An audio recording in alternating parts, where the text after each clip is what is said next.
Good afternoon. You tuned in just in time for JJLN Radio's Children's Theater. Today we have a special story for you out there. Pecos Meets Bad Bart. Mae Charles is in the studio and she's going to bring us that story.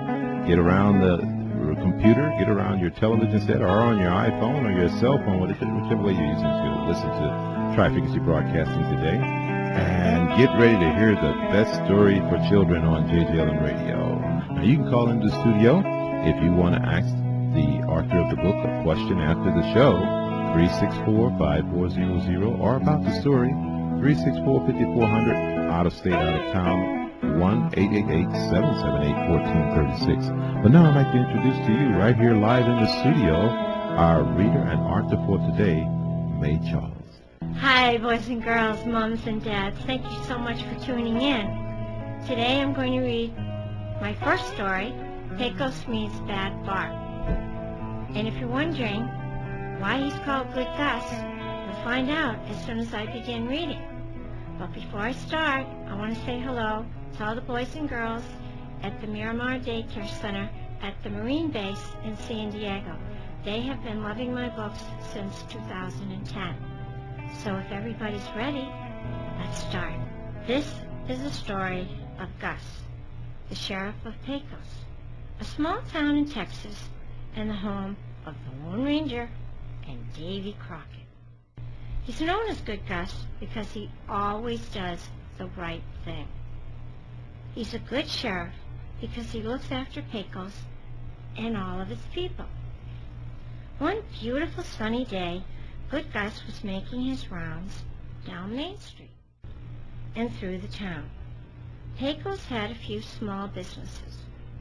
A dry goods store which sold necessary items that the town folks needed, a newspaper office, the town doctor's office, and everyone's favorite, the sweet store.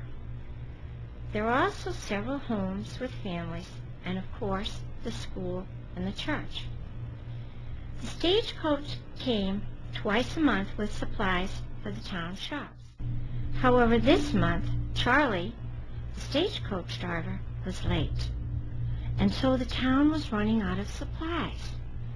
The sweet shop was run by Bob, and he had the best ice cream and candy in anywhere in the state of Texas. Bob made everything in the shop himself.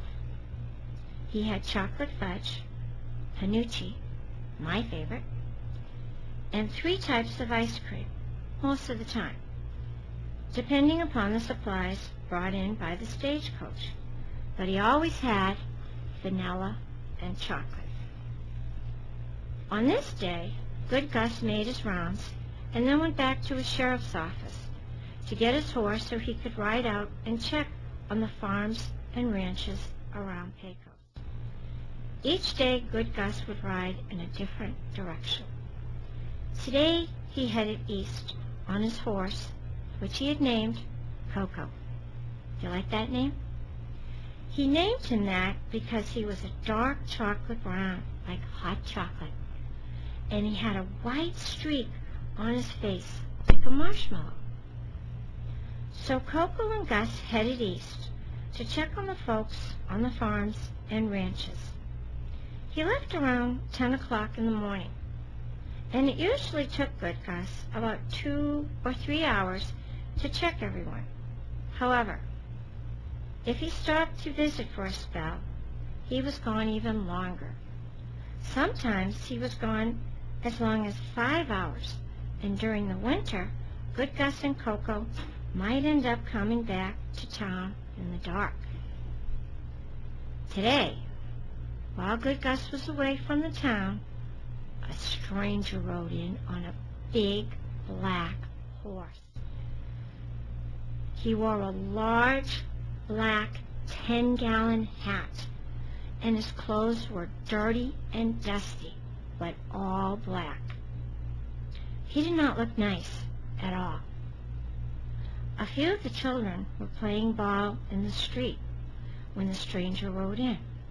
They looked up to say hello, and the stranger looked at them with a mean look.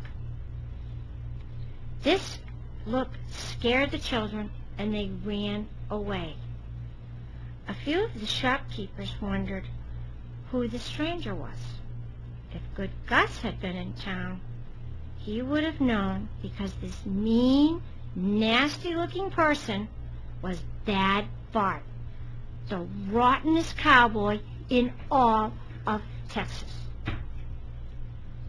Bad Bart rode up and down the street, and the children ran from the street and went home to tell their moms and dads. People went inside the shops because Bad Bart frightened them. Finally, Bad Bart decided to stop at Bob's sweet shop.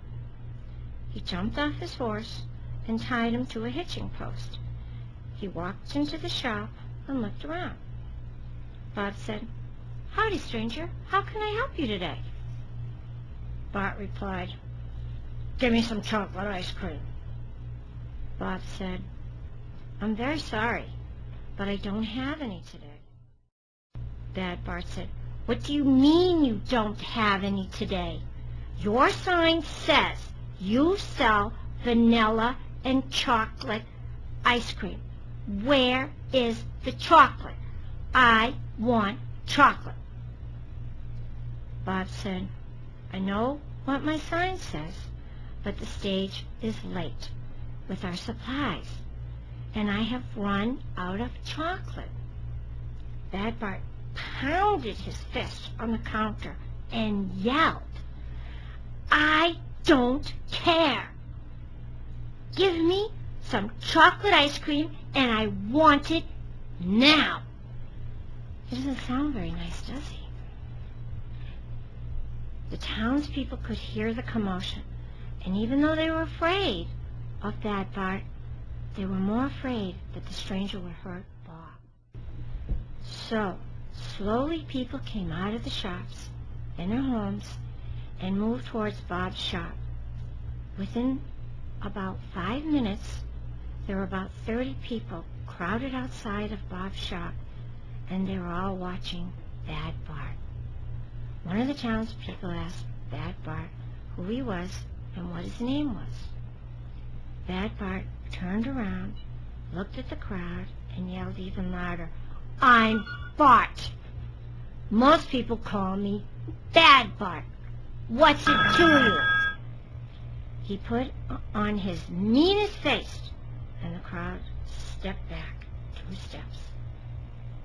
Bad Bart then demanded, while pounding his fist on the counter again, "Do any of you cowpokes have chocolate ice cream? Because I want some, and I want it now." Well, boys and girls, what do you think's going to happen? I'm going to take a short little break, but I want you to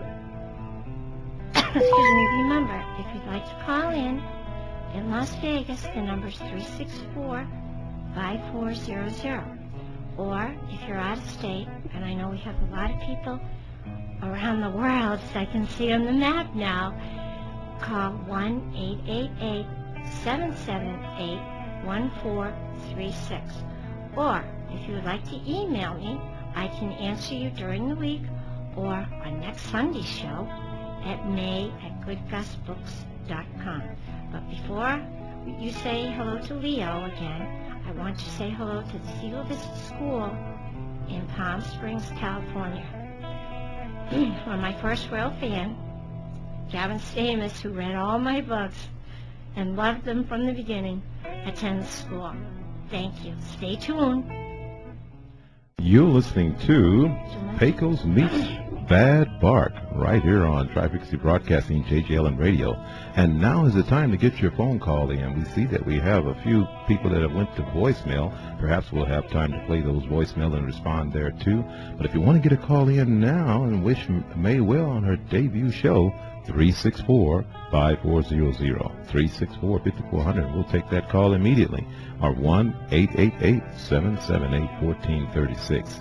Now, also, like she said, you can email her. You can simply go to the Contact Us page, and she's up there now under Mae Charles. You can click on that. It'll bring up the email page, and you can simply put in your email there and send it right to her. You can also write the studio at 3355 West Spring Mountain Road. That's Las Vegas, Nevada, 89102. What do you think's going to happen? Is Bad Bart going to get his chocolate ice cream? In a city like Las Vegas, I could use ice cream right now no matter what the flavor. But we're going to go back in for the second half, provided we don't get any phone calls, and let Mae tell us what's going to happen on the second part. Hi, boys and girls. Are you ready? Just about then, Gus was wondering, as he rode by Bob's shop and saw the crowd, just what was going on at Bob's. He pulled up and tied his horse to the hitching post. As soon as the crowd saw him, they stepped aside, and in walked Good Gus in Bob's shop. Excuse me. "Well, we meet again, Bad Bart," Gus said calmly. Bad Bart replied, almost screaming, "So? What are you doing here?" Gus said, "In case you haven't noticed, the badge on my chest, I'm the sheriff of this town." Bad Bart now, in the loudest voice, said, "What do I care? I want chocolate ice cream, and this shopkeeper won't give me any." Bob quickly answered, "Gus, I'm all out. The stage is so late with our supplies that I have run out of chocolate. And this stranger here won't believe me or accept that I can't give him any chocolate ice cream." When Bart started to speak again, screaming now at the top of his lungs, Good Gus started to laugh. Gus said, "For a man named Bad Bart, you sure are a baby." Bad Bart was having a temper tantrum. This made the crowd start to laugh. At first it was a quiet laugh, and then it became a giant roar of laughter. This made Bad Bart furious. The crowd began saying quietly, "What a big baby that Bad Bart is." All of a sudden, Gus spoke up and said to Bob, Bad Bart, and the townsfolks, "Bob, Bad Bart, townsfolks, stop. I have a great idea. What if we just mixed some chocolate syrup with vanilla ice cream, and then Bob will add chocolate sprinkles and maybe a little caramel. What do you think? Sounds kind of yummy to me." Bad Bart just stood there with a surprised expression on his face. Bob immediately mixed the chocolate syrup and the chocolate sprinkles with the vanilla ice cream, filled it up in the largest serving bowl he had in the shop, and then finished it off by putting on 6-inch-high candles. That Sunday that Bob served Bad Bart was the largest portion of chocolate ice cream that Bob had ever served anyone. It was also the first sundae ever made in Pecos, Texas. As Bart extended his hands to take the giant sundae, a big white smile began to creep slowly across his face. And it got even bigger after he took his first bite of this special sundae made just for him.